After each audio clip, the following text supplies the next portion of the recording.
Graça e paz a todos, amém? Meus amados, hoje está faltando alguns irmãos, até a bateria sumiu daqui e o baterista, mas não tem importância, né? Eles estavam no acampamento e não foi possível estar presente hoje, já chegaram agora quase à noite, e alguns jovens e adolescentes não estão aqui nessa noite. Como eu disse aos amados, e eu fiz de tudo para que desse tudo certo, mas houve um imprevisto. E mesmo assim, para cumprir a palavra, eu vou ter que expor o texto bíblico do Evangelho de Mateus, melhor Marcos. Isso é de tanto fazer comparação, um e outro. Fica confusa a cabeça. E todo o Evangelho de Marcos, não somente esse texto, né? Então, todo o Evangelho eu vou pregar. E nós vamos então viajar nas viagens de Jesus com seus discípulos, de cidade em cidade, de aldeia em aldeia, vendo aquilo que Marcos relatou, daquilo que ele presenciou e escreveu. Portanto, o Evangelho de Marcos, capítulo 1, verso de 1 a 8. Você permaneça com a sua Bíblia aberta. Evangelho de Marcos, capítulo 1, versos 1 a 8.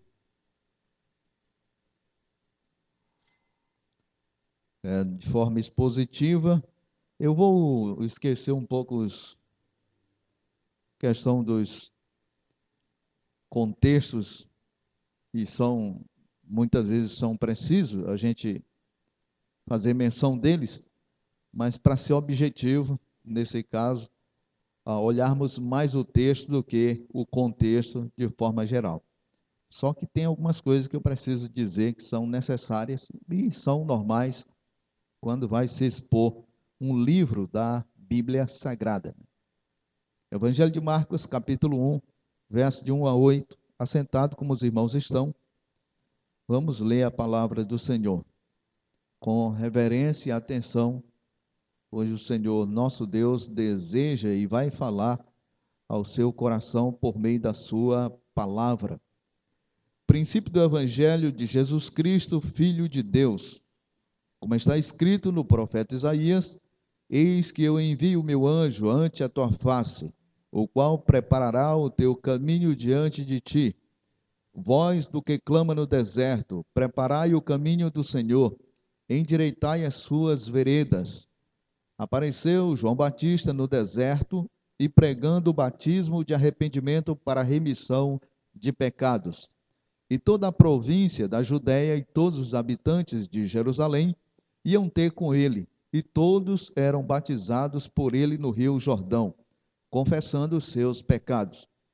E João andava vestido de pelos de camelo e com um cinto de couro em redor de seus lombos, e comia gafanhotos e mel silvestre. E pregava dizendo: após mim vem aquele que é mais forte do que eu, do qual não sou digno de, abaixando-me, desatar a correia das sandálias. Eu, em verdade, batizo-vos com água.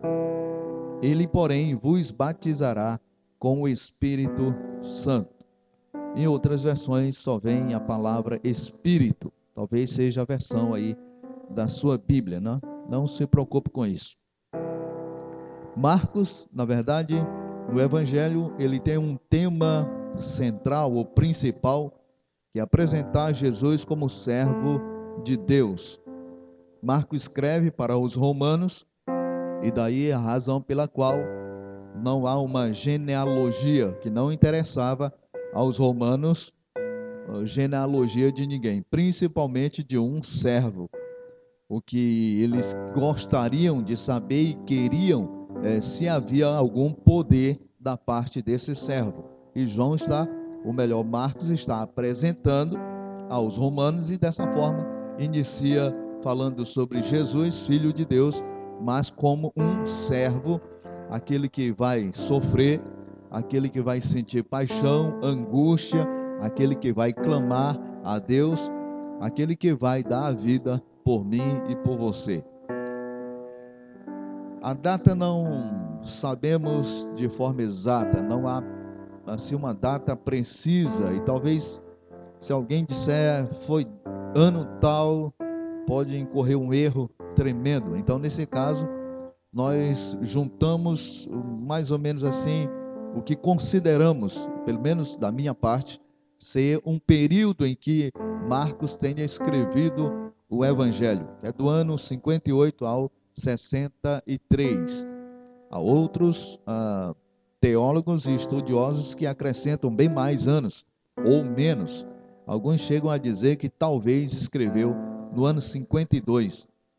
E está muito distante daquilo que, pelo menos eu penso ser a data precisa que Marcos escreveu. Talvez o local seja Roma, não há certeza absoluta. Russell Shedd diz que provavelmente em Roma que Marcos estava quando escreveu o seu evangelho. É um evangelho de ações, de obras, de milagres do Senhor Jesus Cristo. Você vai encontrar poucas narrativas e que somente Jesus faz discurso. Não há longas narrativas como acontece em Mateus e Lucas. Marcos é mais preciso e sucinto naquilo que ele quer dizer para os romanos e para nós hoje também, para você e para mim também. Há uma ideia central no Evangelho de Marcos, ou no todo o Evangelho. Não é somente a ideia central do texto que eu li ou que nós lemos. Marcos apresenta Jesus como servo conquistador, sofredor, triunfante. Durante todos esses domingos que nós estaremos abordando o Evangelho de Marcos, nós vamos ver momentos em que Jesus é conquistador e atrai as pessoas para Ele mesmo. Mas há momentos em que Jesus não será aquele conquistador, e sim um servo sofredor. Vai sofrer por mim e por você. E nós vamos ver isso também no Evangelho de Marcos. Mas lá no final nós vamos ver que Jesus foi vencedor, triunfante, venceu as batalhas da vida. E pode vencer por mim e por você também. Com Ele, diz a palavra do Senhor, somos mais que vencedores. E louvado seja o nome do Senhor por sua graça, sua misericórdia. Então nós temos aqui a ideia do texto que foi lido. Marcos apresenta Jesus, o Filho de Deus, apresenta o batismo de João, características e a mensagem de João. Vamos ver se é isso mesmo. Olha aí, verso 1. O Filho de Deus. Princípio do Evangelho, o início do Evangelho de Jesus Cristo, Filho de Deus. Princípio ou início, começo, talvez na sua Bíblia vem na linguagem de hoje, começo do Evangelho de Jesus Cristo. Por que é o início, é o começo? O Evangelho de Marcos está no Novo Testamento em segundo lugar, observe aí, em segundo, mas na verdade ele é o primeiro. Mas como é que é o primeiro, mas é o segundo? É isso mesmo, não sei por que razão fizeram assim, mas está assim na nossa Bíblia e na sua, e vamos ter que acatar isso, aceitar dessa forma. Mas ele é o primeiro a ser escrito, depois foi Mateus e depois Lucas, por último João. Ele é o 41º livro da Bíblia Sagrada. Princípio do Evangelho de Jesus Cristo, Filho de Deus. Quando diz princípio, está falando do início, Evangelho, boas novas. Para os romanos, a boa nova era quando alguém vinha da guerra e anunciava que tinha vencido. O arauto na frente anunciava que tinha vencido aquela batalha. Para eles era o Evangelho. É um evangelho assim, bem diferente, né? É uma boa notícia para eles, para o contexto deles, sim, era uma boa notícia. Mas era que tinha matado tanto. Nós matamos 10.000, estamos vitoriosos, vencemos a batalha. Então, que boa notícia. Boa notícia, mataram lá tantos. Boas novas para nós e para Cristo é que Ele estaria dando a própria vida. Seria morto para que os demais que crescem nele, ou muitos milhões que crescem nele, então tivessem vida e vida eterna. Essa é a boa notícia, a boa nova. Para mim e para você, e louvado seja Deus, por lá, sua graça. Você foi alcançado e eu também. Se não fosse a misericórdia do Senhor, nós já teríamos sido até consumidos. Ou não? Sim, assim diz a palavra de Deus. Verso 2 a 4. Vai falar sobre o batismo de João. João Batista. Verso 2, fazendo menção do Antigo Testamento. Como está escrito no profeta Isaías, então fazendo menção do Antigo Testamento: eis que eu envio o meu anjo ante a tua face, o anjo mensageiro, ângelo do grego, e quer dizer mensageiro, um enviado. Então, nesse caso, João. Então João era um anjo, tinha asas, não tinha nada disso, era um ser humano, aquele que estava portando a mensagem antes da vinda do Senhor Jesus Cristo, ou era o precursor. Ante a tua face, o qual preparará o teu caminho diante de ti. E João é o voz do que clama no deserto. O verso 3: preparai o caminho do Senhor, endireitai as suas veredas. Então apareceu João batizando no deserto, pregando o batismo de arrependimento para remissão de pecados. Vamos entender um pouco a questão do batismo de João. Já que ele é a voz do que clama no deserto, a voz que estaria preparando o caminho para a chegada, a vinda de Jesus, para que Cristo então aparecesse, ele estava batizando o arrependimento, o batismo de arrependimento, ou para o arrependimento. O batismo, nós sabemos que é uma imersão, imergir a pessoa. Então, imergir a pessoa, mas no sentido de arrependimento, era uma purificação, exigia-se uma purificação pelo batismo, mas ao ato de imergir a pessoa, mergulhar a pessoa, não significava que ao mergulhar a pessoa estava purificado. Não era o ato de mergulhar a pessoa que daria a ele o significado de purificação ou de purificado. Ele está purificado porque foi batizado. Sendo assim, qualquer pessoa que hoje pecasse, a gente traria à igreja ou a um local onde tivesse um batistério ou um rio, vamos batizá-lo. E ele vai ser purificado. E não é dessa forma. Tem que haver a confissão dos pecados. Aqueles que vinham até João teriam que confessar os seus pecados e, pelo ato do batismo, mergulhar ou ser imergido no arrependimento. Sentir profundamente o que traz a purificação é o sentimento de pecador, de necessitado, de alguém que precisa arrepender-se profundamente. Então, pelo ato do batismo, nesse caso de João, não o nosso batismo hoje, bem diferente. O batismo já é para aquele que crê, aquele que confessou Jesus como Senhor e Salvador. E tem lá o ato simbólico, morte, sepultamento e ressurreição. Por isso que alguns no momento do batismo juntam as mãos, e alguns até faz um gesto que eu em particular não faço. Eu somente junto as mãos. Alguns mandam o candidato ao batismo, o irmão ou a irmã que vai ser batizado, a entrelaçar os dedos igual o defunto. Observaram o defunto no caixão? As mãos entrelaçadas, e junta-se as mãos para mergulhar a pessoa. Naquele momento está dizendo, ele morreu. Ato simbólico, não significa que morreu mesmo. E então mergulha a pessoa, sepultou. Quando levanta, ressurgiu para uma nova vida. Isso é para quem crê. Então significa que a pessoa já tem uma nova vida em Cristo Jesus. Já está vivendo com Ele ou para Ele. É uma identificação de que ele agora é uma nova criatura. Batismo para remissão dos pecados era o batismo praticado por João.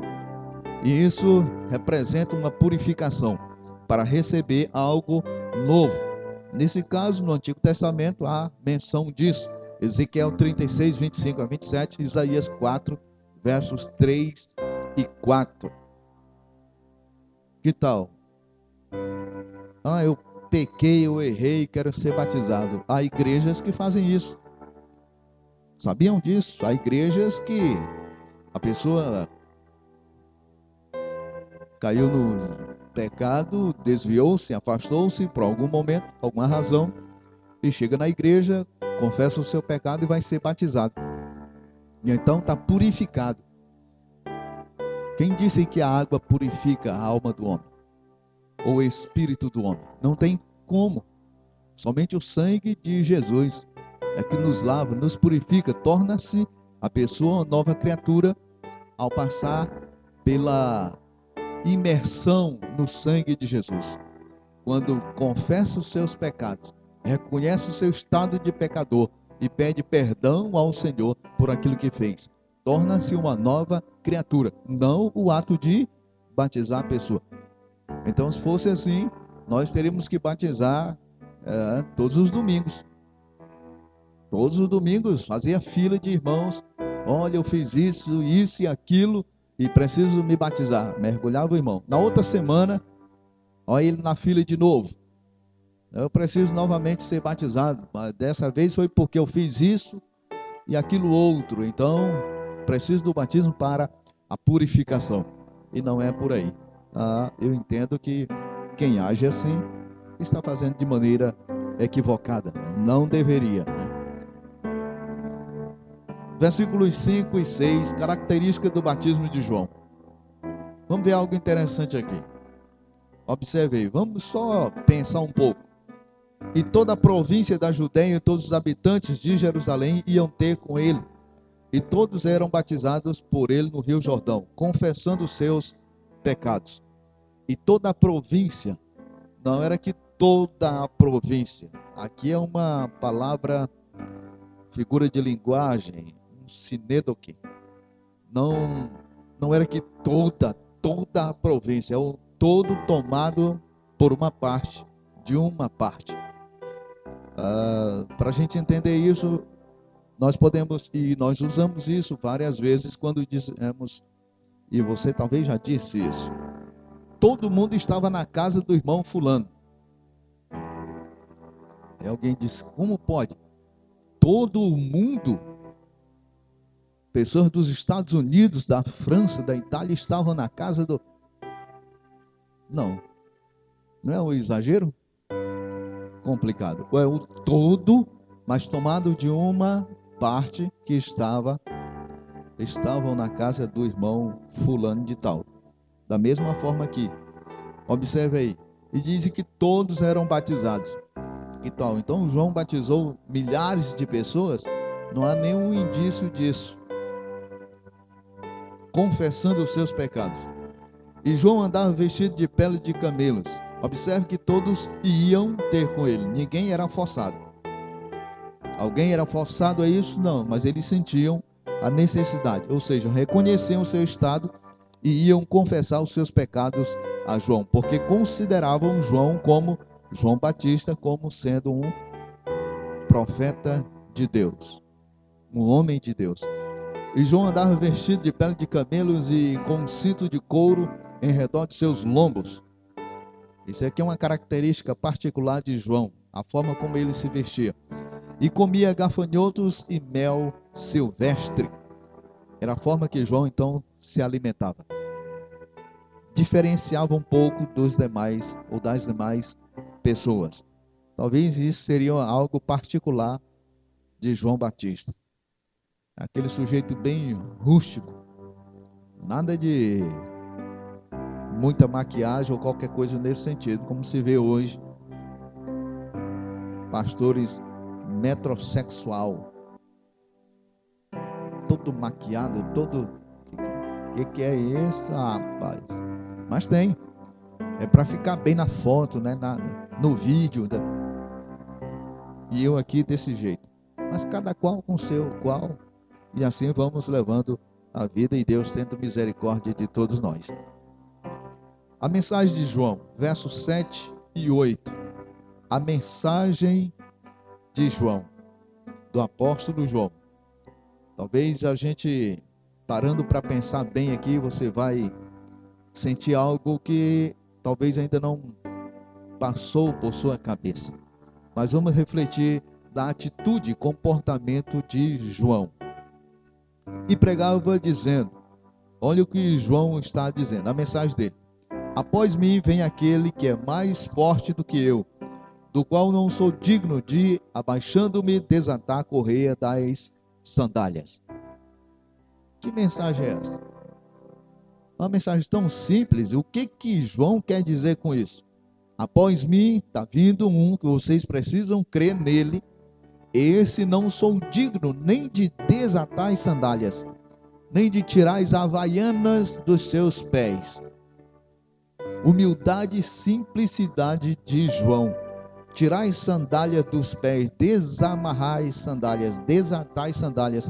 Isso era trabalho para os escravos, não para os discípulos. E João está dizendo que não é digno nem de tirar as sandálias dos pés de Jesus. Uma consideração, um respeito absoluto pela pessoa do Cristo, o Messias que Deus tinha enviado. Quantas vezes, meus amados, nós vemos algumas pessoas que parecem mandar em Jesus, ou querem mandar, que não tem condições para isso, mas pelas suas palavras, pelas suas atitudes, estão determinando a Jesus o que ele tem que fazer ou deixar de fazer. E isso é correto? Não. Parece uma arrogância, soberba da parte dessas pessoas. Talvez se observassem o exemplo de João, teriam outro comportamento. Qual é o seu comportamento? Qual tem sido o seu comportamento diante de Cristo Jesus? O Messias que deu a vida por você, deu a vida por mim, deu a vida para que nós tivéssemos vida eterna. É para pensar. Qual é a sua resposta?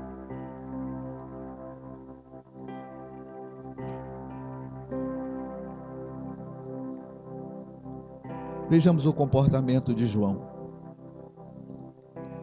Após mim vem aquele que é mais forte do que eu, do qual não sou digno de, abaixando-me, desatar a correia das sandálias. Humildade e simplicidade de João, considerando o Messias alguém muito superior a ele, do qual não era digno nem de sequer. E olha que ele era o homem precursor, aquele que vinha adiante de Jesus, aquele que vinha abrindo o caminho para a chegada, o trabalho, o ministério do Messias aqui na terra. Nós estamos falando do ministério de João Batista, que foi o primeiro, depois seria o ministério de Jesus, e não o contrário, ministério de Jesus depois de João Batista.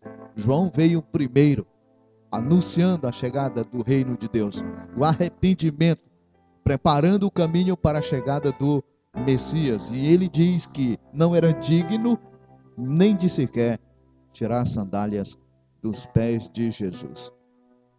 Talvez falte um pouquinho só de humildade da nossa parte, em reconhecer também, assim como João, que nós precisamos, com humildade, submissão, reconhecendo que somos servos de Deus, obedecê-lo em tudo o que ele assim nos diz, ensina na sua palavra. E por muitas vezes, aquele que deu a vida por nós, nos libertou, nos salvou, perdoou nossos pecados, por muitas vezes nós o decepcionamos. E algumas vezes queremos que Jesus não ocupe toda a nossa vida, ou tome de conta de todo o nosso ser, e sim 50%. 50% Jesus eu vou ficar para mim. Eu vou agir conforme o meu querer e a minha vontade. O Senhor fica com somente 50%. Na verdade, Ele precisa de todo o seu ser, de toda a sua vida. Corpo, alma e espírito. Nada pela metade. Ele não é açougueiro. Verso 8. Eu em verdade vos tenho batizado com água. Ele, porém, vos batizará com o Espírito Santo. Ou no Espírito Santo, em outras versões, vem acrescentando a palavra santo. Talvez seja a sua Bíblia aí, né? Que isso é para estar aberta. Ou se não, somente a palavra Espírito, e é Espírito com o E maiúsculo e não minúsculo. Não tem nada a ver com o espírito humano ou qualquer tipo de espírito. João batizava nas águas e o batismo de João era simplesmente para arrependimento. E eu dei o exemplo de como João batizava, um ato de purificação, mas Jesus vem batizando com o Espírito Santo. E como é esse batismo no Espírito Santo? Batismo tem um significado de imergir, de mergulhar, de submergir. Então é você mergulhar, mas mergulhar numa nova vida que Cristo pode dar. Não tem outro que possa dar, somente Cristo. Então, nesse caso, Ele e somente Ele batiza o homem no Espírito Santo ou com o Espírito Santo de Deus. E isso é mergulhar você para ter uma nova vida, é ter você submerso, é ter você mergulhado no Espírito Santo do Senhor, numa nova era com Cristo Jesus. Não é sem Ele, e sim com Ele.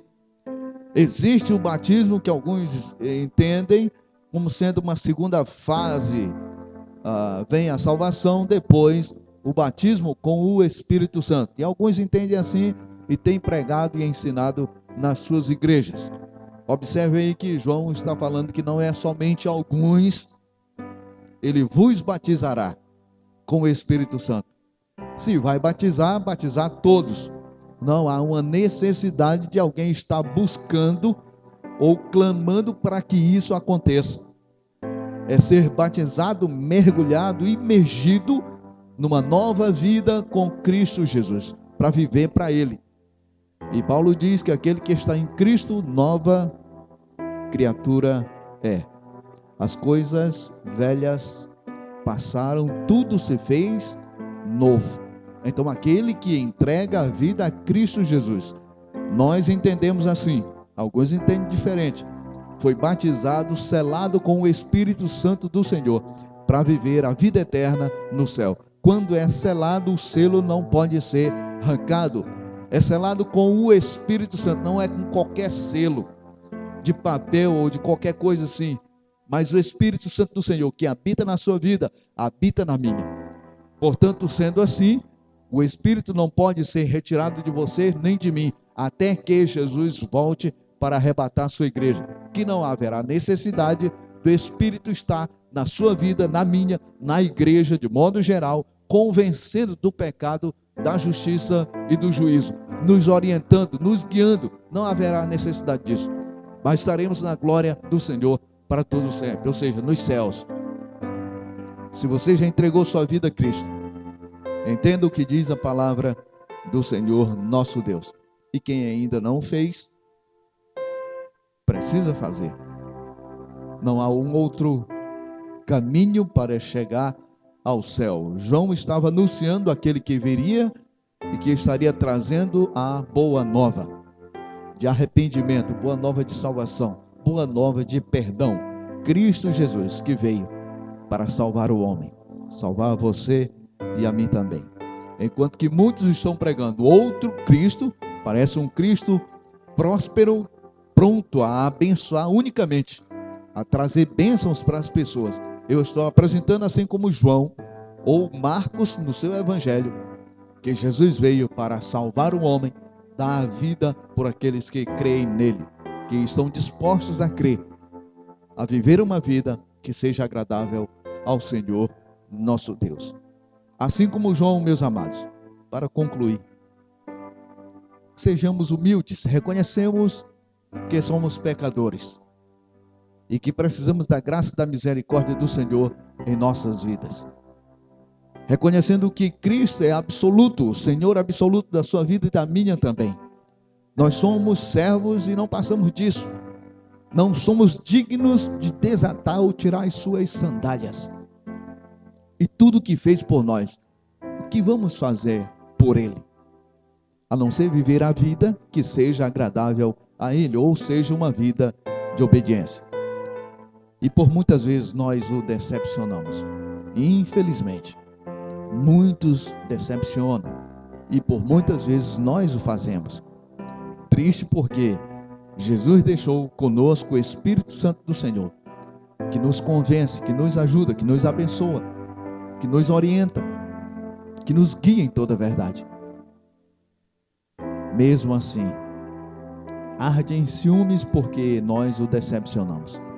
Não vivemos 100% com Ele.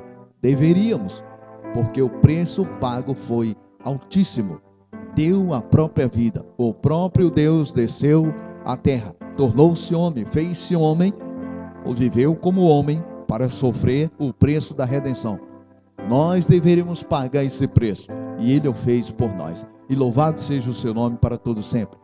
Glória a Deus por isso, por sua graça e a sua misericórdia em ter nos alcançado e hoje sermos filhos, servos do Senhor nosso Deus. Que Deus nos abençoe em nome de Jesus e que seu nome seja glorificado e exaltado para todo sempre. Amém? Que Deus abençoe a todos em nome do Senhor Jesus. Vamos orar nesse momento? Fiquem em pé os que podem e vamos falar com o Senhor.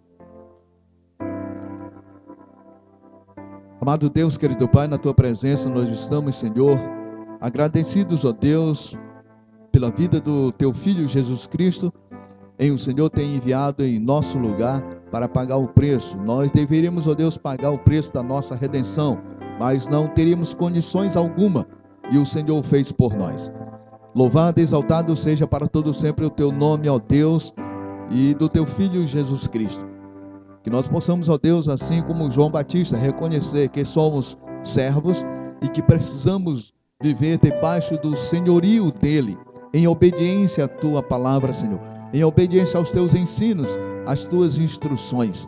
Abençoa todos, ó Deus, que nessa noite ouviu a Tua palavra e que ela, Deus, venha falar por meio do Teu Espírito Santo aos nossos corações e que continue, ó Deus, nos convencendo do pecado, da justiça e do juízo, para que de fato sejamos crentes cristãos, fiéis a Ti e a Tua palavra, para a honra e a glória do Teu santo nome. Eu te peço e agradeço em nome de Jesus. Amém e amém. Que Deus abençoe a todos em nome de Jesus.